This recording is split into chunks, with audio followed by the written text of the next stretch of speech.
So I would like Okay. to know whether he is running any fever or not. Yeah. Okay. So if there's fever, then what? It might be atelectasis or pneumonia.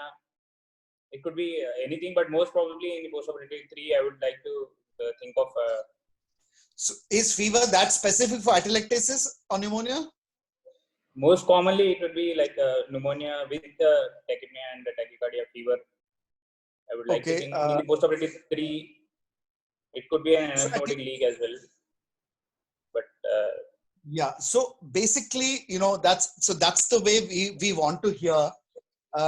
There's a tendency at your clinics is very frequently we mention this point that you end up, whenever we ask a question, please do not end up asking another question back.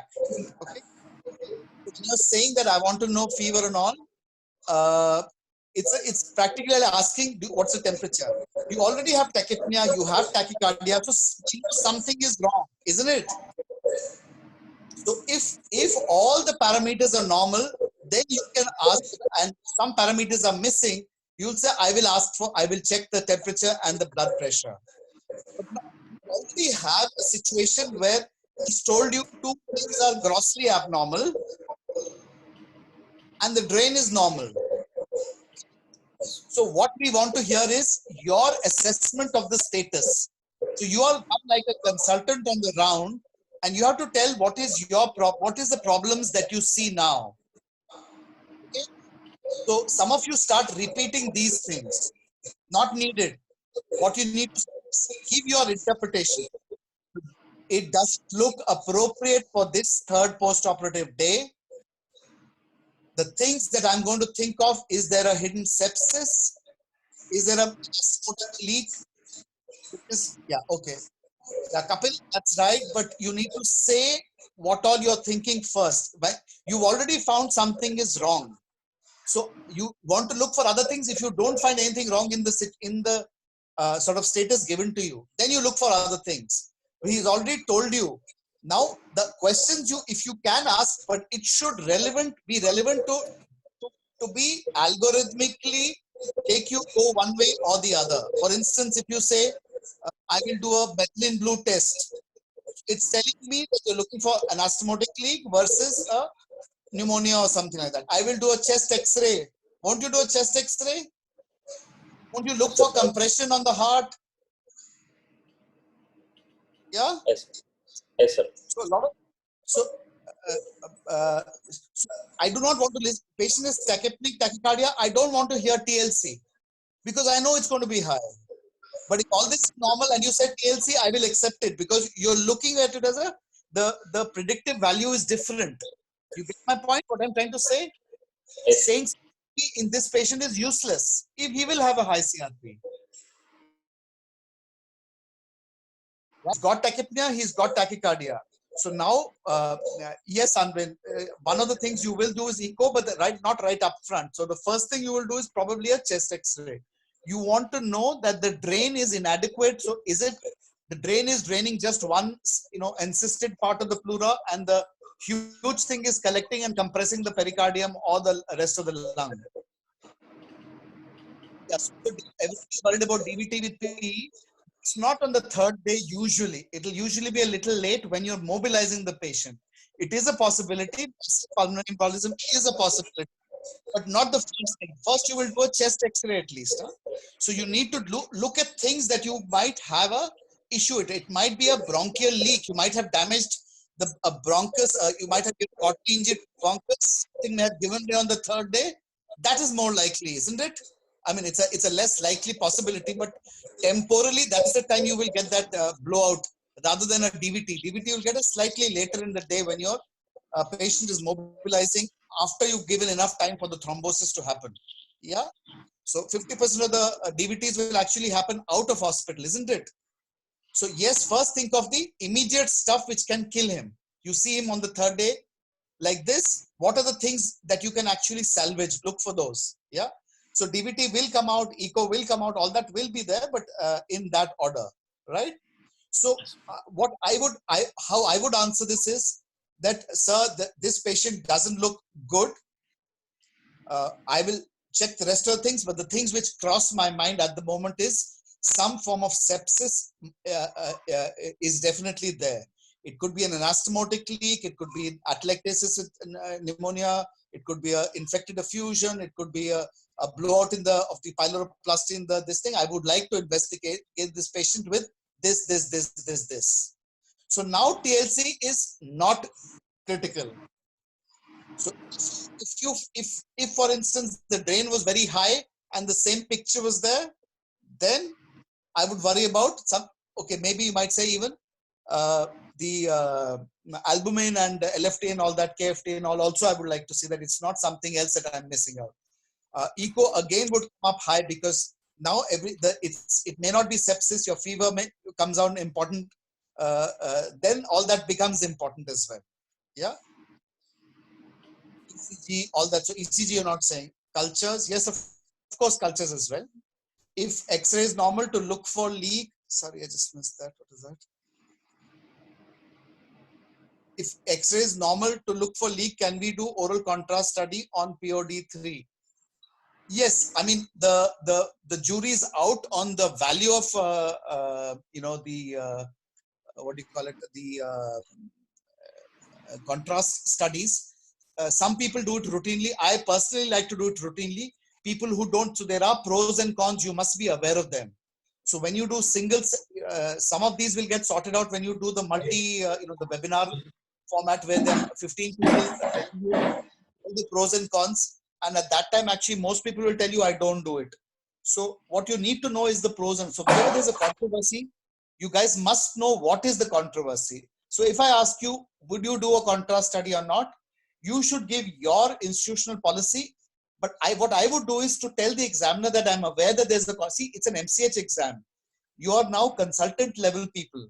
So what they are trying to look for is whether you're able to be able to take charge of the patient or not. So they want to see whether you're aware of the controversy and which side of that you are going to take.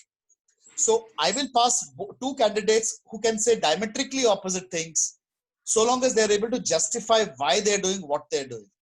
Yeah. So if you say it is not a routine policy because it is not useful, I will not accept that. But you will say, I'm worried about, some people are worried about, what is the worry with contrast? One is contrast allergy and one is renal failure. So you can take you can take the non-ionic and all also, but so that can reduce all those. So you can change the kind of contrast you can use. But yes, okay, that is one of the fear of the contrast itself is there. Anything else? That is usually with IV, not with oral. Okay. When you take oral contrast, what contrast do you use? Water soluble gastrographin. Yeah. So or barium, which is better? Usually barium is better. So this is again a very controversial answer. Okay. So you have to be careful because I noticed that every time the webinar is there, you guys get confused because different people say different things. That's why I just raised this one point. In the round, you will get stuck with this. Even with the 4 examiners, you might have 2 opinions. So whenever there's a controversy, first of all, you must accept that there's a controversy. Okay. And say some people do it this way. I would like to do it this way because of this. Okay. They will move on. But if you stop and say, I will do this, I can do this, that is a problem. Or if you're very clear that I will do barium because it's better, then everybody must be an idiot that everywhere they say water soluble gastrographin. Why are they doing gastrographin then if barium is better?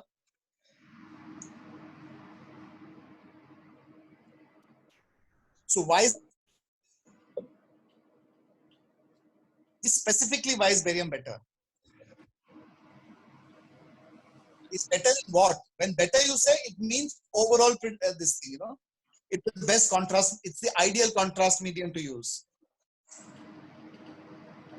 So if you have a leak and barium leaks out, what is the problem?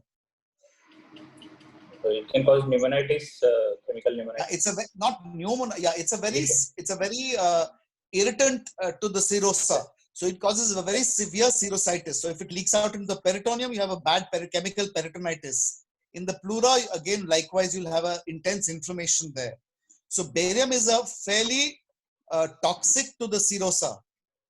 But unfortunately, it is better in terms of predictive. So it has a better positive predictive value. So gastrographin is water soluble. It can leak out.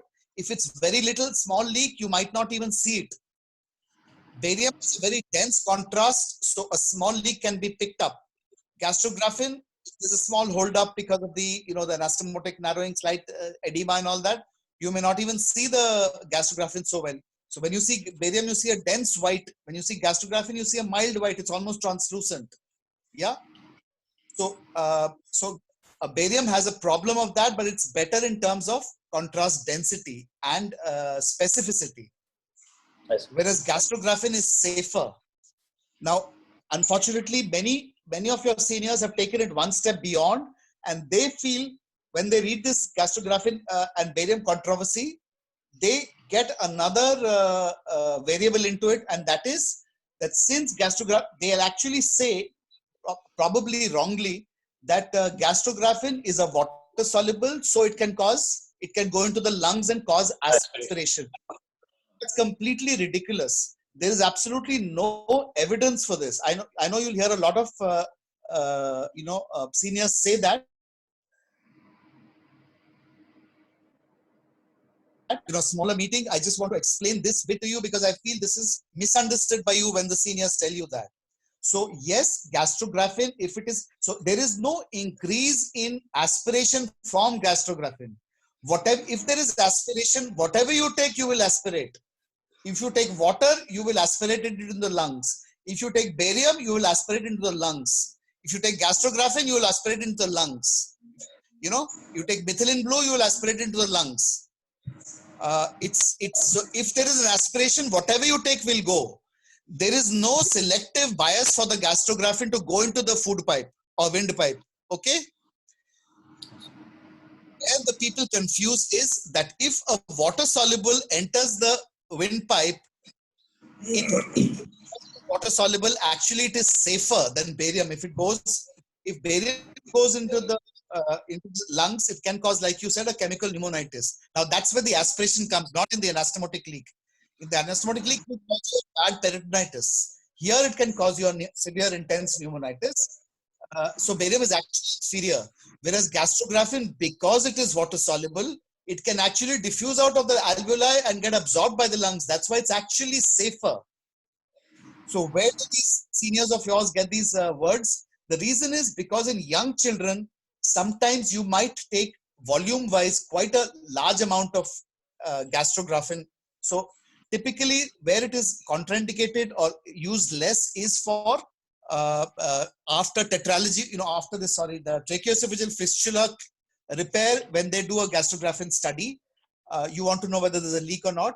Here, the volume needed to actually show the leak, in a tracheoesophageal fistula, you can have a complex kind of a thing. It can go into one of the side things and all that. So you need an adequate amount of volume of contrast. In a small infant, if you're giving that might actually aspirate and go into the lungs. And a high volume of this hygroscopic, this has it is slightly hypertonic. It'll pull in fluid. So in very young babies, they can die of pulmonary edema. They can get pulmonary edema, which can sometimes be fatal. So in very small babies, if the volume of gastrographin to their volume of lungs is high, it will actually it can be fatal rarely.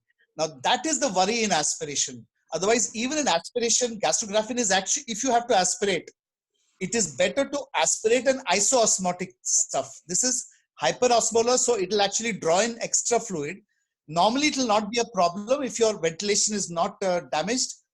Slowly, it will get absorbed from the alveoli and go away. But in that phase, if it is critically large, so you almost never give in an adult 300 cc straight away. It will not go into the lungs. Only about 10 cc will go and he'll start coughing. So only place it can possibly go is in an unconscious patient where we would almost never do it. So this fear of your seniors is actually unfounded. Okay. So I hope you understood the logic that I'm trying to tell you. Because you will hear a lot of people say, you tell them Puneet said like this and all that, you won't hear the end of it also. But understand why they have misunderstood it, and you'll understand the problem. Okay. So I have seen the same people who say that this causes, aspiration, use it in every single patient of bariatric surgery that they've done. Every single patient. And none of the, I haven't heard of any complication in any bariatric patient. Am I right, Abhishek? Okay. So understand that logic. I just want to clarify this because, a lot of times I've seen this problem come. Okay. So now moving on, anything else you wanted in this scenario? So usually labor around, one of the things we are worried about is conduit necrosis. So at some place that should come up. Okay. So when you're getting a normal, so what I want, going back to when you were when you wanted temperature and all that, at that stage, I want you to list out the potential causes of the problem that are there. Okay. Yes. So specifically, if the question is, what are you thinking of now? Or what will you do now? Okay. So now if you say in this case, leukocyte count and all that, it is crazy. So if you say X-ray, I will still accept it because you have a potential. If you might find pneumothorax, you might drain it, or you find effusion on the left side compressing, and this side is slightly twisted. All those things you might think of. But I need you. What are the potential causes of what is there? That's what they are looking for in the ward round. So for God's sake, do not list out theoretical stuff at this stage. Okay. I don't want a listing of unusual stuff first. So conduit necrosis is there, but later in the day, right? Sir. So what all other things you're going to think of at this stage? Somebody said only anastomotic leak. Of course, yes, of course, the second most common thing. It could be unusual things like pneumothorax and opposite side lung being involved. Rarely it can be pericardial effusion. So role of endoscoping, yeah, we'll come to that, Fadil. What will be the first impression I see is dark colored fluid. Yeah. So even dark colored fluid, you still need to see. It could be blood which is, by third day, some clotted blood which is now started dissolving. Yeah, MI as well. Yes, absolutely. So ECG and X-ray chest are absolutely on the cards. Absolutely true. So since the SATs and all are good, so you will also do TROP and all that. Yeah, you will do TROP and all that. So you will look at the ECG. Say, I will look at the ECG. I will connect the ECG. Look at the ECG tracing. So usually it will be, your round will be in the emergency. It'll be a simulated ICU. Okay. Normally they'll clear one cubicle and make it like an ICU. So the advantage you have, if in case they shift to the scenario model for this exam, you have the option of saying, sir, since the patient is in the ICU, I will look at the monitor and look at the ECG tracing. Even though it's not a formal ECG, I will look for evidence of coving or ST depression, etc., etc. Yeah. Yeah, it's true. Harshvardhan is asking, is it true that leaks happen 5 to 7 days and conduit necrosis 1 to 3 days? Yes, conduit necrosis, if it has to happen, it usually happens early, right? And if you've got a neck anastomos, he happily gave a Ivor Lewis. Most of the exam settings tend to be about, and you will see more fluid on the. Yeah, we'll come to atrial fibrillation. Sorry. This is a little distracting with all the chats as coming. I'll go back. What is the previous chat thing? I think that was an important point. Conduit necrosis 1 to 3 days. Yeah. So the statement is wrong, Harshvardhan. You've written the leak happens on the 5th to 7th day. It's actually, by the time the sepsis happens, it can be delayed by 5 to 7 days. So you can have a leak which is from day 1, but it reaches a critical mass or critical morass by the 5th day or so, and the sepsis itself is full blown, and you diagnose it at that time. So I mean, what they say is something which is not leaking on day 1 is very unlikely to leak on day 2. So the stitch cutting through is rare. Rarely you can have a hematoma which can break through, and cause a leak there. Instead of breaking inwards, it's breaking outwards. Or you have a small, abscess adjacent which bursts. So there are possible causes of a secondary leak, but those are usually rare. Bulk of them tend to be technical and early. but the manifestation is late. So yeah, as far as the manifestation is concerned, there's a tendency for the leaks to manifest late. But importance is, if the leaks are early, you need to usually intervene. Okay, so don't, if you have evidence of early sepsis because of leak, you probably need to intervene early. So if you haven't done a feeding jejunostomy, you might actually need to go in, wash out, put in a proper drain, and do a feeding jejunostomy, etc. All those things are there. What are the other questions? Atrial fibrillation can be there. So of course you, by the by the pulse itself, isn't it? You will get, what is the pulse in atrial fibrillation? Irregular. Yeah, irregular. You just Google that. Okay, that time was yeah. So somebody said, is there a the question and answer have come together. Revant has asked any role of keeping a neck drain, and Kislekant has said yes, it's Ivor Lewis. So obviously it'll be very foolish to put a neck drain. But yes, if you're doing a neck anastomosis, I think that's one place where you should put a neck drain. Because the incidence of leak in neck is actually very high. Chest,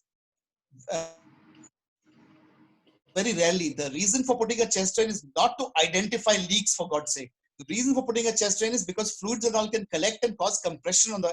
It's more for that, especially in the very early post-op setting. There's some people who've actually closed without drains as well. So even like I said, when you had those 4 drains, many of those could be omissible. So okay, yeah, one second. Was there any other query asked in that? MI, yeah, MI also you have to think of. Role of endoscopy in conduit necrosis. Would you be happy?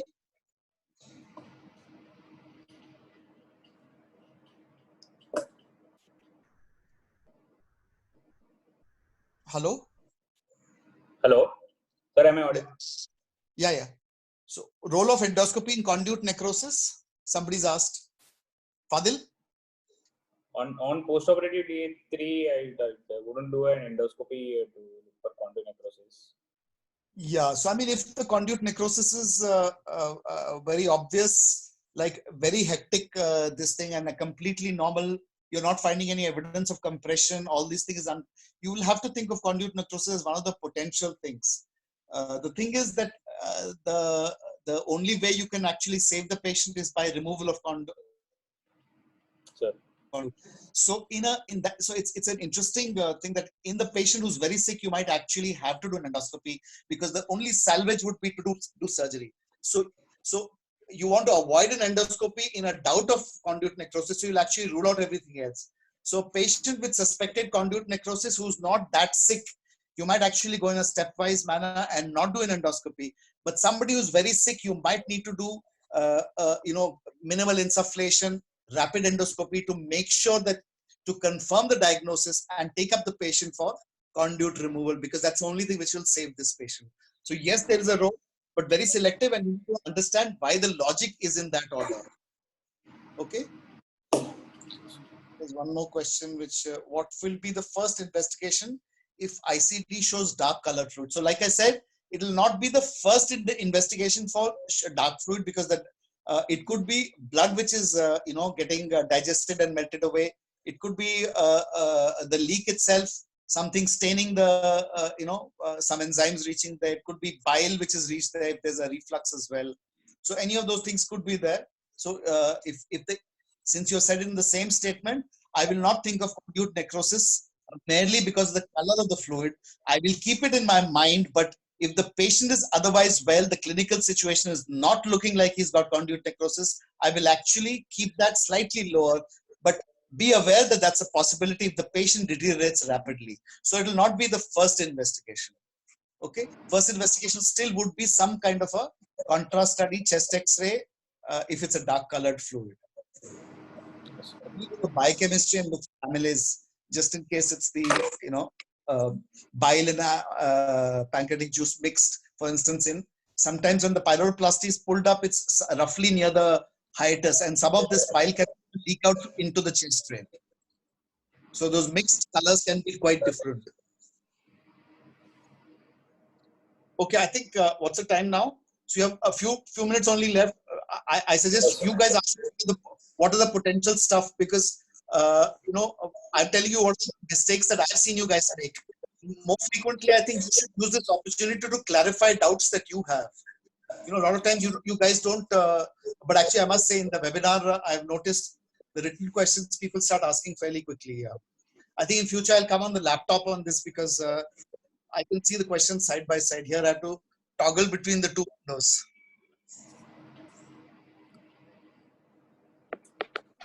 So is there any questions you want to ask Kisle? No, sir. It's Kisle present. No, sir. Rahul was presenting. I was just projecting the screen. Oh, okay. You're showing your screen. So Rahul, do you have anything else to say?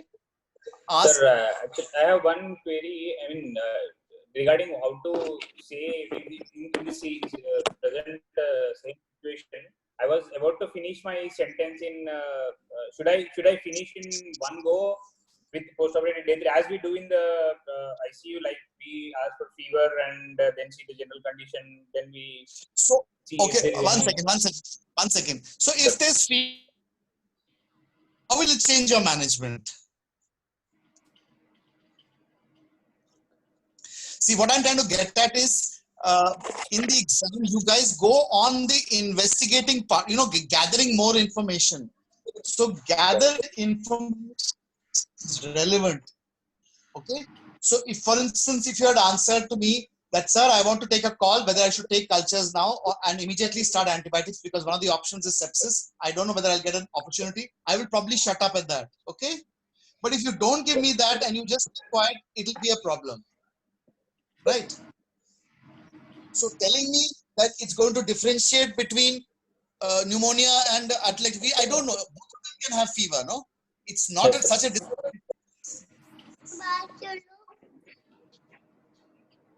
Right? Yes, sir. We to differentiate between. It's lovely to have some very young guys also, kids also. एक minute